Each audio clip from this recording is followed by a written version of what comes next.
Hello and welcome to Dogs with Torches. In this episode, we are joined with Father Jacob Bertrand Janczyk to discuss Saint Dominic and the founding of the Order of Preachers, or Dominicans. Father Jacob Bertrand is himself a member of the Order of Preachers and is a regular host on the Godsplaining podcast. Father Jacob Bertrand, thank you so much for joining us today. Yeah. Thanks for having me. It's a pleasure to be here. So before we discuss Saint Dominic himself, I figured we could maybe lay some groundwork and maybe background into the medieval period in the late 12th and 13th century. Saint Dominic, along with Saint Francis, they're famous most for establishing the first successful friaries and mendicant religious orders. But what are the mendicant friars, or really just friars? Yeah. So if you look, I guess an easy way to kind of understand it is to break the, or divide, not break, but divide the sort of movement of religious life in the church into three kind of epochs, three kind of distinct time periods. So you have smaller movements, or I guess in between that inspire and kind of are the bookends of things. But if you go back to sort of the earlier centuries of the church, really the 5th and 6th centuries, you see the development of the monastic orders, what we're used to thinking as monks and nuns. So that comes out of the desert tradition. Before that, the desert fathers, these sort of things. But you really see that with Benedict, Saint Benedict, who founds the Benedictines, as people might be familiar with, and other religious orders. But this is really the sort of start of formalized religious life. And at that time, the idea was that monks and nuns on the women's side of things were joining these monasteries to leave the city. So you had the development of cities, a sort of degradation of morals and these sort of things. So the idea was that monasteries would sort of exist on their own. They would be their own kind of groups. They would fend for themselves. They would farm, work, et cetera, et cetera.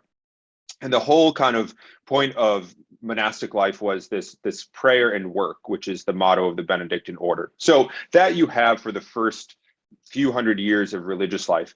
We'll skip over the mendicants. We'll go to the other end, and then I'll come back to us, the mendicants. Essentially, we could pinpoint the third of these three around the Reformation, or more properly, the Counter-Reformation in Europe, really when you see the flourishing of the societies. And this is the most, the first and sort of the defining one is the Society of Jesus, or the Jesuits, where these orders are less about sort of removing themselves from the world and going to a monastery, and much more about mission, sort of apostolic mission, preaching, missionaries. The Jesuits were founded as missionaries in the Counter-Reformation.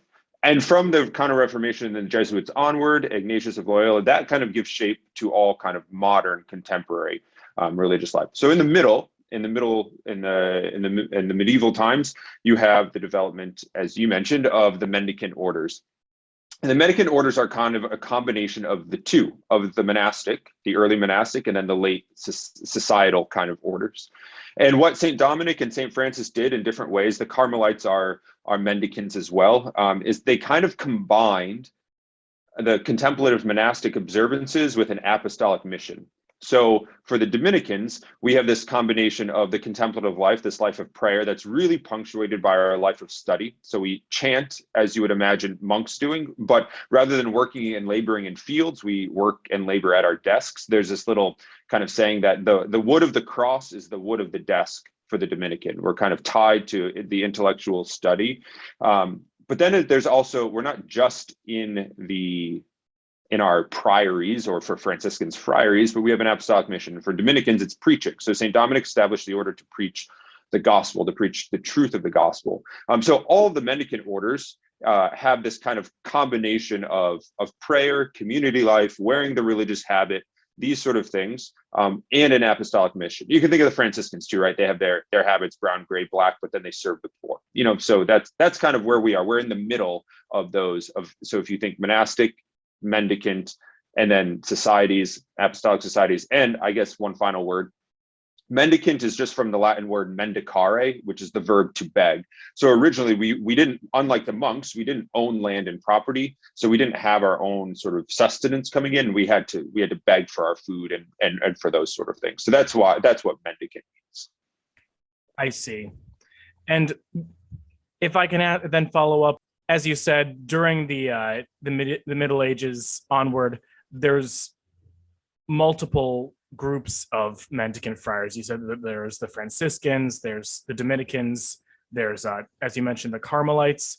What would you say is the main difference or defining factor between Franciscans and Dominicans? Because at this, in late 12th, early 13th century, these are sort of the main mendicant friars. Yeah, yeah. There's an explosion of these two religious orders in particular. The Franciscans, or the Order of Friars Minor, is the formal name, at least when they were founded. Now, Franciscans have sort of all these different groups, so they have different names, variations on that. And then you have the Order of Preachers, or the Dominicans, as you mentioned at the top of the episode. I would say now we could look at the charism of the two. So each religious order kind of has, as people may be familiar with, a charism or a particular gift or work that they do. So you could look at the charisms as distinguishing factors between religious orders, and between the Dominicans and the Franciscans, you could see that too. So the Dominicans, where you could just look at the name, right? So we're the Order of Preachers. We're founded to preach. And that might be like, well, and for us now in the 21st century, that might be like, well, don't all priests preach? Well, yes, now they do, but at the time that wasn't the case. Preaching was reserved to the bishop only, and then the bishop of the diocese would give particular priests permission to preach. But when the order was founded such that the friars, that's what we're called, mendicants are called friars, have, in virtue of simply being a Dominican, you could preach. You had universal ability or faculties to preach the gospel, which was a novel thing at the time, that you had this band dedicated to preaching. Franciscans, they first imitate Christ's poverty, and then serve the poor. Now, that's the charismatic or the charism difference. I would say that a better way to understand the difference between these orders, Dominicans and Franciscans, is charism. It's a great way to understand it, but perhaps a deeper way to understand it is the intention of the founders. So Saint Dominic had been a religious and he had been an Augustinian canon in the Diocese of Osma, Spain. So he had been living religious life in vows already when he had permission to found this new order. And Saint Dominic's vision was to establish a religious order dedicated to the preaching of the truth. From the beginning, from the outset. So he began to write a rule, constitutions. They weren't finished before he died, but they were finished soon after. The whole intention was to create a way of life with a particular mission. Not so for St. Francis. St. Francis didn't have that intention. He was a layman, probably ordained a deacon. So not a layman, but not a priest, I mean. And his was much more, and I mean this in a positive way, and I'll say what I mean, much more cult of personality. So St. Francis in his life had this sort of radical conversion, gave up everything, his inheritance. As a story of him stripping off his clothes in the cathedral, even the clothes off his back, he gave back to his family. He didn't want any of it. And he began to imitate Christ's poverty. And his followers began to imitate Francis, who was imitating Christ's poverty. So there wasn't from the outset this idea of let's establish a way of life. It was much more a sort of following of this holy man. And that's what I mean by a cult of personality, not in a bad way, but a following of this man. So on the one hand, you have Dominic, who was very systematic, and then you have Francis, who is less so. So that you can see that very much even in the existence of the orders today, right? That there's only one type of Dominican. Because we had this constitution from the very beginning, and either you're that or you're not. Whereas Franciscans, it was a question from the very beginning, even in Francis's lifetime, of, well, how do we imitate Francis and poverty better? So you have these breaks and just different ways that the orders exist, really. As I understand it, the Franciscans are, as you said, they're more famous for administering and caring to the poor. And there's this question of poverty that they're closely associated with. Is what is poverty? How much should we take to heart the charism of poverty? And there are all these like academic debates about that in the 14th century. Was poverty as central was it as big of a deal for Saint Dominic as it was for the Franciscans, or how did poverty factor into the Dominicans? Yeah, I guess I would say no, in that the order wasn't founded to observe poverty. That wasn't the end. That wasn't the goal of the order. Right? The goal of the Dominican order, of the Order of Preachers, was to preach the gospel. Whereas for the Franciscans, as we've been talking about, the end of Franciscan life is to be wed to to Lady Poverty. So the whole idea there is different. What would I say about that? Well, perhaps this, that there's a story. We don't know if it's true, but it seems like it could have happened that Saint Dominic and Saint Francis met in Rome. They were both alive at the same time. We know that they were in Rome, or at least receiving letters from the Vatican at the same time. So they both were receiving letters from the Vatican regarding their order at the same time. And so we could suspect that they were in Rome together. Now, we don't know that for sure, but the legend has it, is that when St. Francis and St. Dominic met in Rome, St. Dominic was inspired by St. Francis's poverty, so increased the observance of poverty in the Dominican order. One story we have of this is that the friars, the Dominicans, as the order was growing, had received a house from a benefactor, and it was too small. So they started building a second story on the house, and Dominic didn't want that. He thought that would be too grand. So he told them, stop building, don't build. We won't have buildings that are more than 2 stories high. And the friars were like, okay, fine. And then once Dominic died a couple of years later, they just built the second story. So he was certainly inspired by Francis. But for us, poverty is a means to the end. We live poorly so as to preach the gospel. It's less of an end in itself, if that distinction makes sense. No, I think it does. And then if I can ask maybe about Saint Dominic himself, you mentioned him for a bit before, but where was Dominic born? What was maybe sort of the cultural climate that Dominic grew up in? As I understand it, one of the features of where Dominic grew up, there were a lot of heretical sects during his day that very much contested the church hierarchy, the sacraments, etc. And Dominic was sort of, he experienced that at a very young age, these different heretical sects. Yeah, so Dominic actually grew up. It's interesting. Dominic didn't encounter the heresies until he was older, actually, until he was a priest. So Dominic was born around 1170 in Calaruega, Spain. So he was born into a well-off, kind of lower noble kind of family. A very devout and observant family. His mother is a blessed. His blood brother, who also became a Dominican, is also a blessed. So Blessed Jane of Aza is his mother, and Blessed Manes is his blood brother, his older brother, in fact. And Saint Dominic, as a young man, was sent to study under his. There weren't really, obviously there weren't like school systems then. So a lot of when men went to study, it was usually in an ecclesial setting. Or when boys did. So he went to study under his uncle, who was a diocesan priest, a secular priest, for his education. And then he joined as a young man, the canonry in Osma, Spain. So at the time, and still to this day, canons are those who take vows, and priests who take vows to live religious observance at usually a cathedral and kind of serve the liturgical and the spiritual life of the cathedral city. So Dominic did that as a young man. He became an Augustinian canon in Osma, Spain, and as a young priest, he was elected sub-prior of that community. So the second in charge, so the bishop was over, and then there was a prior who was the superior of the canons, and St. Dominic was the sub-prior, like the vice prior.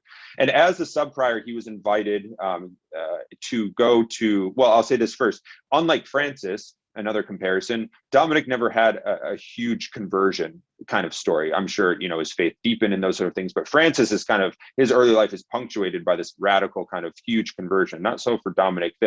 The entrance antiphon at Mass for St. Dominic's feast day begins, it's titled, these chants are usually titled just by the first few words, in medio ecclesiae, or in the midst of the church, which really defines Dominic's life. He was always kind of in the midst of the church.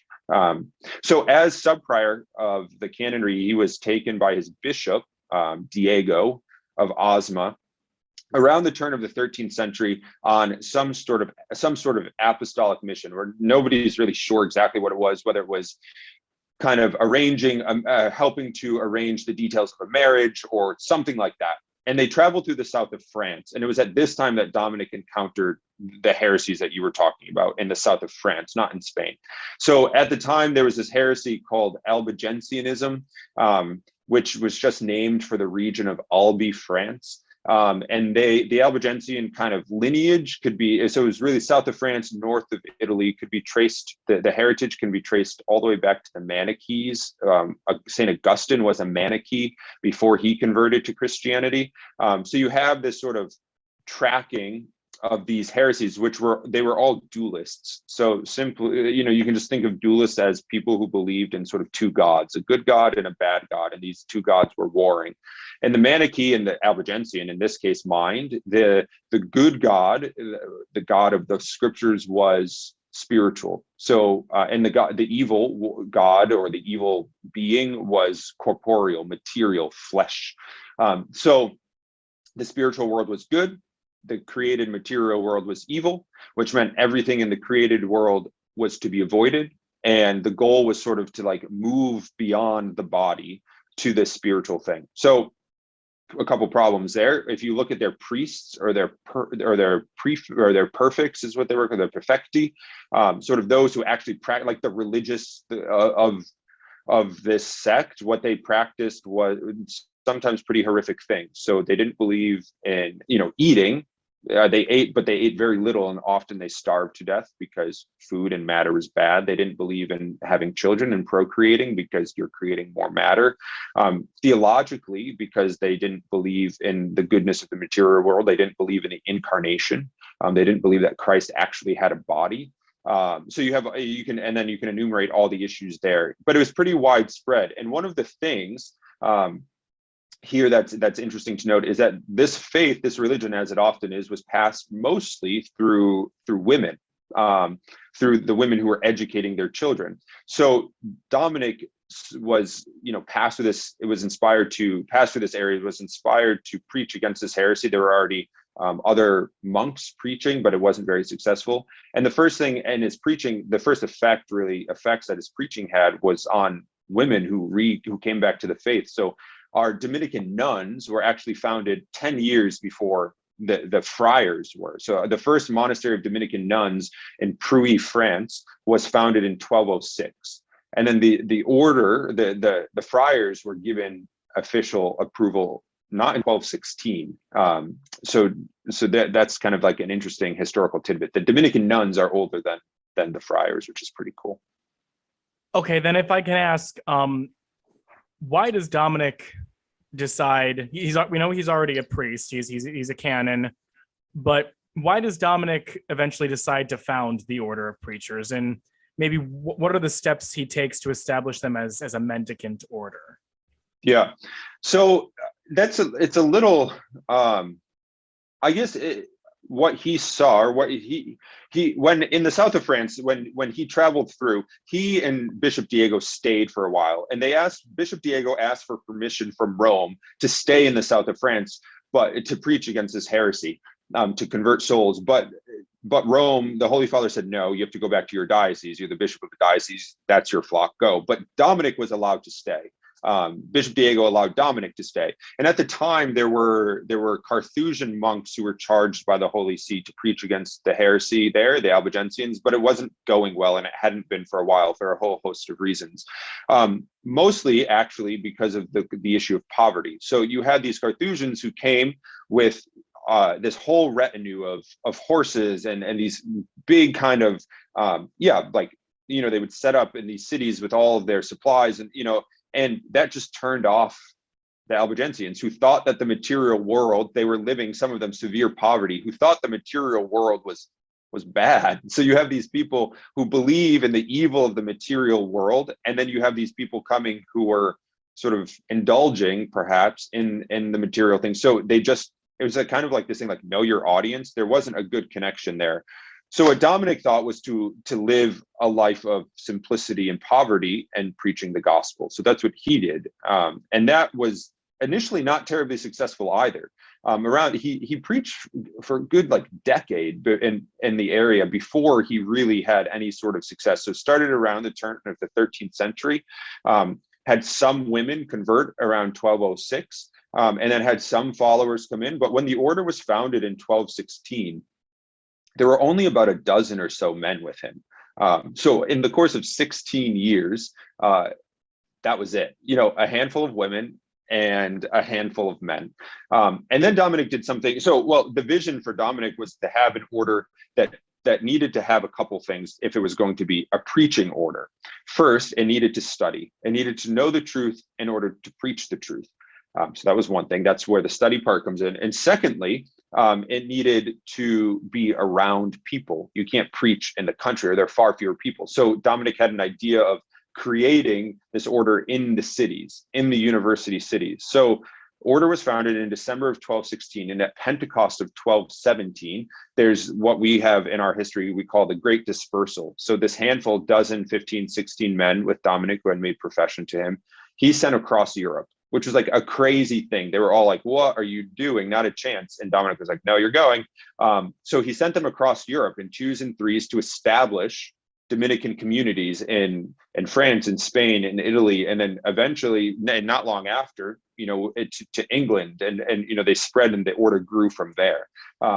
There's a stained glass window at our House of Formation, our Dominican House of Studies in Washington, D.C., that depicts this great dispersal on Pentecost in 1217. So Dominic knew from the beginning that the order had to have these hallmarks of study, but also this kind of university setting, this city setting, but also supported, he sent them out in following the gospel and following the Acts of the Apostles. He sent them out in pairs, this rich community life to nourish that. So that was kind of the beginning of the founding of the order. So I think Dominic saw what was needed and was able to respond well to that in kind of a timeless way too, because it still fits now, I did want to circle back a little bit to the Dominican charism of preaching.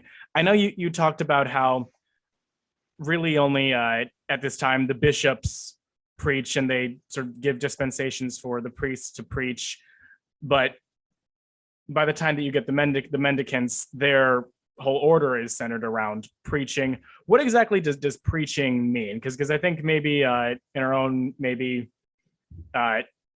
modern context, preaching has a different connotation than it did back then. Yeah, that's a good question. So it was just the Dominicans who were given the sort of faculty to preach. The Carmelites, Franciscans weren't, not in the same way. You have the Mercedarians and the Trinitarians who also weren't given that in the same way. And then often the military orders are lumped into the mendicant orders. So you can think of the Knights Templar, the Knights Hospitaller. So they all had particular missions, but in the papal bull, that's what the document is called when the Holy Father establishes something. It's established in a bull, and the papal bull there were a couple issued in December of 1216 that established the order, and in one of them, the mission of the order was defined very simply, and it was preaching for the salvation of souls. And we still use that sort of motto or that phrase to describe the work, the apostolic dimension of the order. And often it's called the holy preaching, a different way to say it. But the idea of like, what is preaching? Well, yeah, very different, I think, than preaching in ecclesial preaching, I think in the 13th century and the 21st century and the centuries in between looked very different.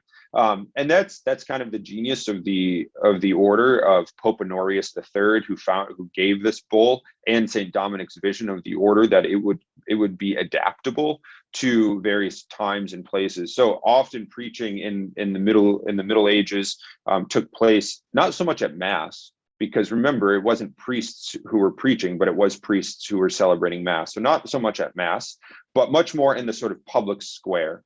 So you can think of a sort of, just in the public square, that preachers would go out onto the streets, into the square where other sort of announcements and sort of things were made, and they would preach there, or they were preaching on certain feast days and that sort of thing. So it had much more of a sort of like public announcement kind of feel. And that's just simply how people were used to communicating, getting their news, getting their information, these sort of things.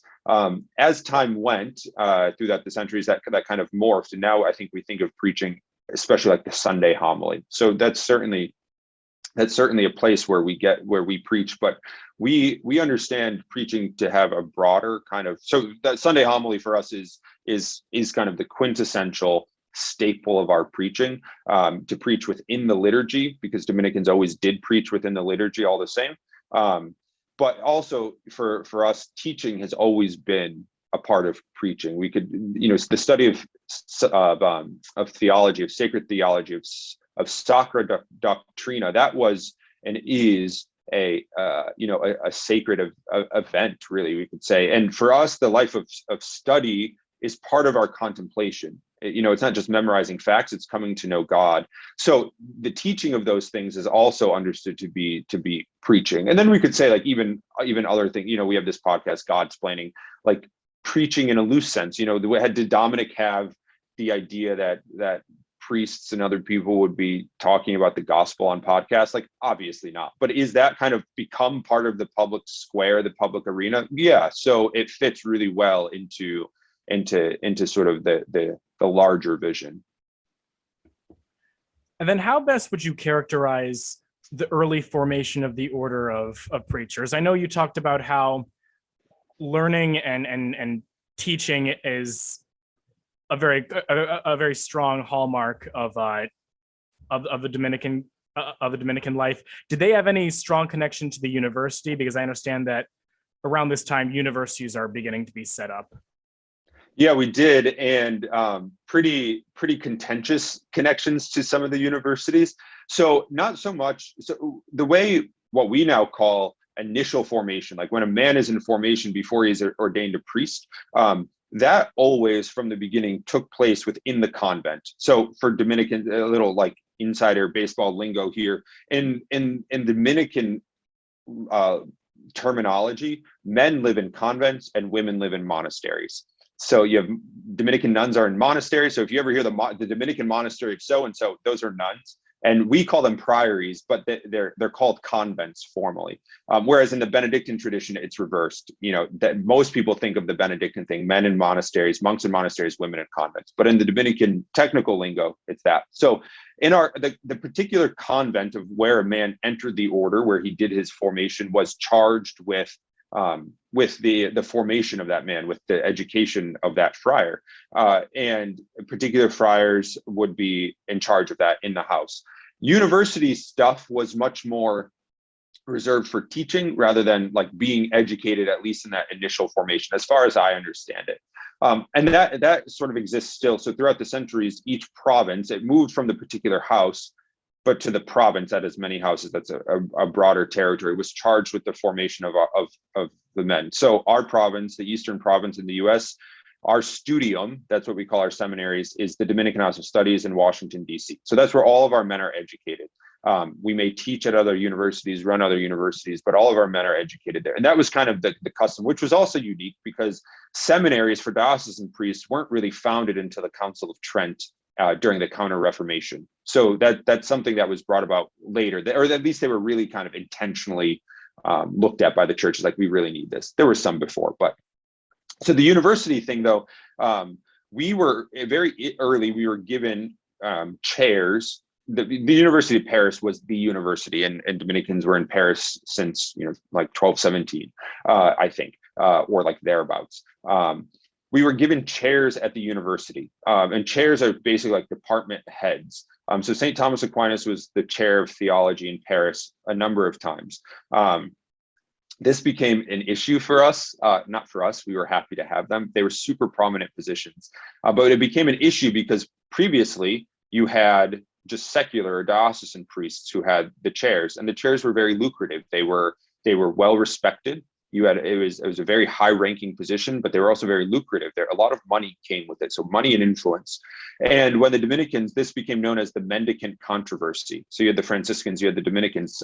Saint Bonaventure of the Franciscans was a chair at the University of Paris for a time. You had this controversy that centered around this influence and money, because when Dominicans, or Franciscans less often, but when Dominicans were given these chairs, the secular priests' influence and revenue streams were tied up. So at some point there was such a controversy because, and then with this new form of religious life, we were seen initially as kind of rogue monks. Like the accusation, or what we were told is like, go back to the monastery. Like, you don't belong in the cities, whatever, these sort of things. It got so tense at some point that one of our convents in France had to be protected by some of the King of France's archers, because some people were so unhappy with our presence at the universities that they really wanted us gone. But eventually, we won and we were protected and that sort of thing. But yeah, our tie to the university for the preaching reasons, for the influence, the ability to preach the gospel in these settings, and also the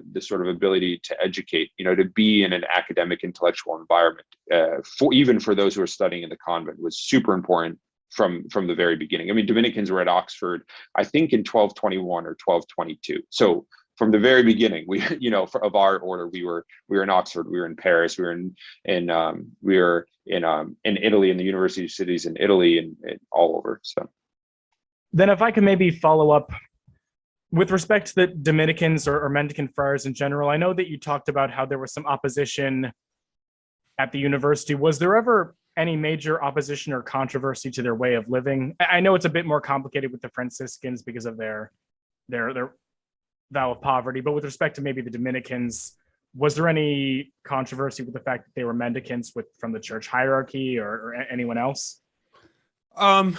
Yeah, I guess a little bit. So there were, I don't know if the church hierarchy, my history here is, I don't know, maybe a little lacking. I know that there were questions about the form of life that were that came out of the mendicant controversy, but also, were supported at different levels on each side in the hierarchy. Some supported, traditionally the Rome supported the order, and local bishops had a little more issue with us because we were able to go into their diocese and preach, but some are also super welcoming.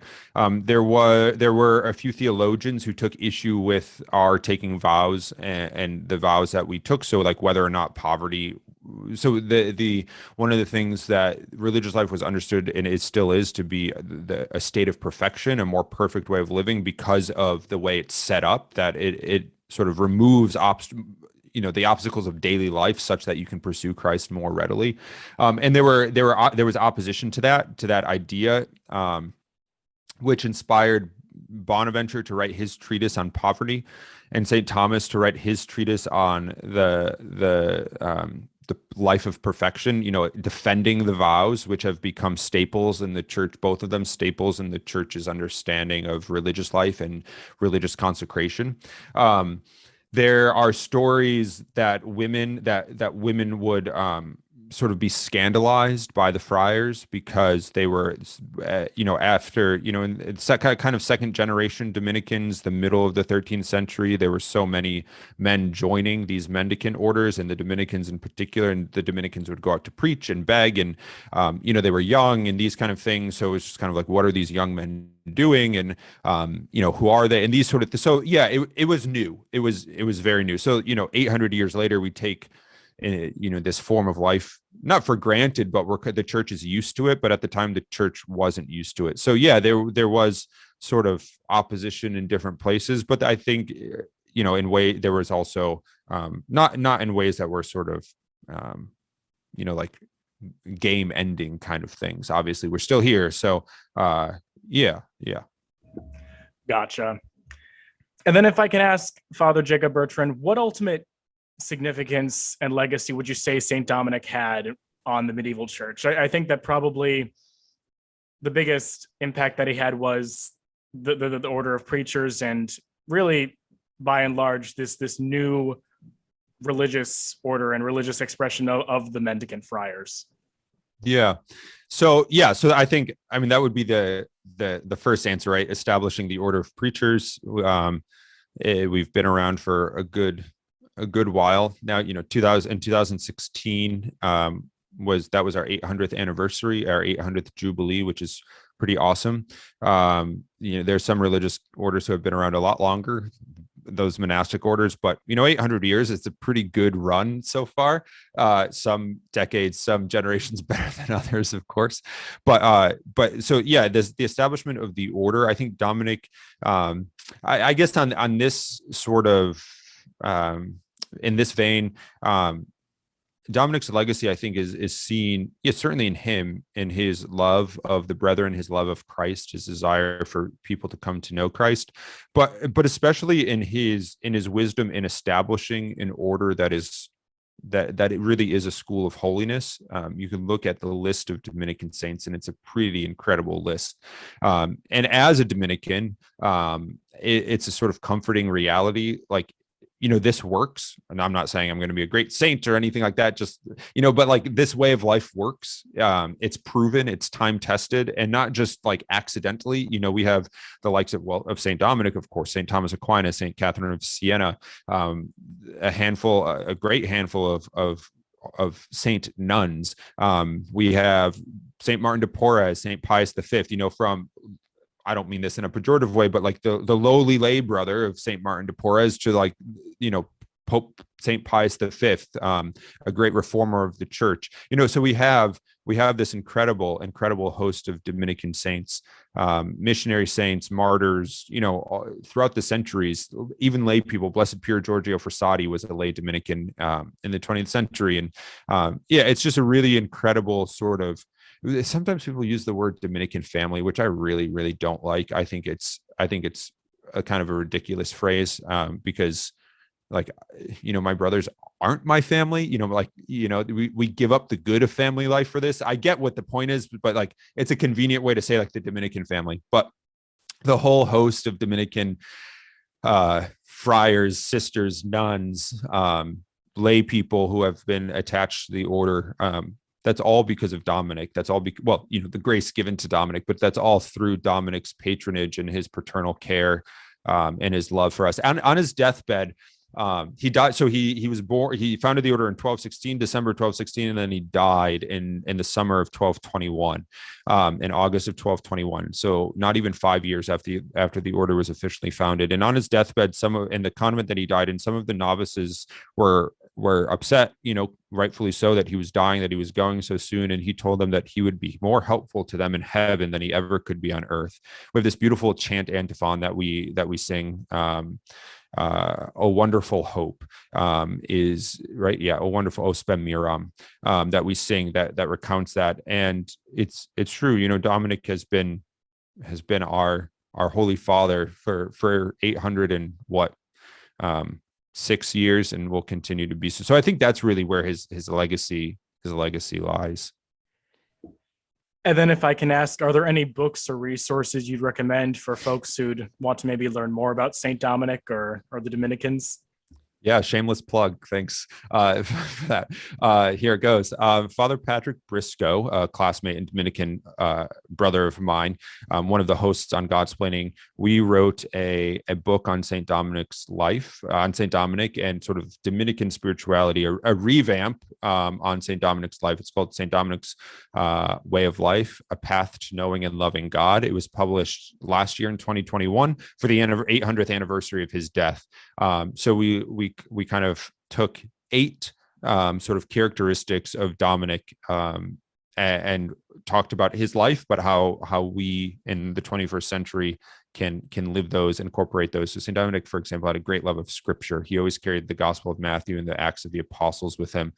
So our devotion to scripture, how do we preach the gospel in the 21st century? So there's a chapter on preaching, there's a chapter on friendship, because the order is founded, with the ideal of being of one heart and one mind in Christ. And the master of the order graciously wrote our epilogue for the book. So we were really grateful for that. So if you want to hear more from me on Saint Dominic, you can check that out. But there's also a really, really excellent biography too on Saint Dominic, The Grace of the Word by Guy Bidwell. And then Saint Dominic, I think it's just called Saint Dominic, by Father Bede Jarrett. Those are excellent books on Saint Dominic. Father Jacob Bertrand, thank you so much for joining with us. Thanks for having me. This was great.